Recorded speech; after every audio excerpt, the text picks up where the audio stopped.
عن ابن عباس رضی اللہ عنہ قال قال رسول اللہ صلی اللہ علیہ وسلم نعمتان مغبون فیہما کثیر من الناس الصحۃ والفراغ۔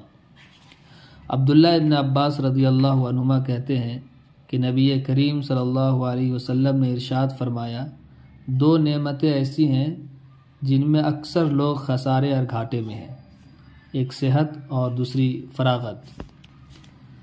انسان پر اللہ کی دو عظیم نعمتیں ایسی ہیں جن کی قدر و قیمت کو وہ نہیں پہچانتا اور ان میں عظیم خسارے سے دوچار ہوتا رہتا ہے۔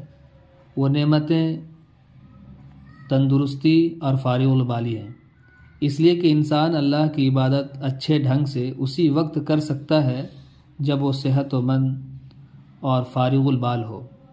کبھی ایسا بھی ہوتا ہے کہ انسان فارغ ہوتا ہے لیکن اس کی تندرستی ٹھیک نہیں ہوتی، اور کبھی تندرستی ٹھیک ہوتی ہے لیکن فارغ البال نہیں ہوتا، پس وہ کسب معاش میں مشغولیت کی وجہ سے علم حاصل کرنے اور نیک اعمال کے لیے فارغ وقت نہیں پاتا۔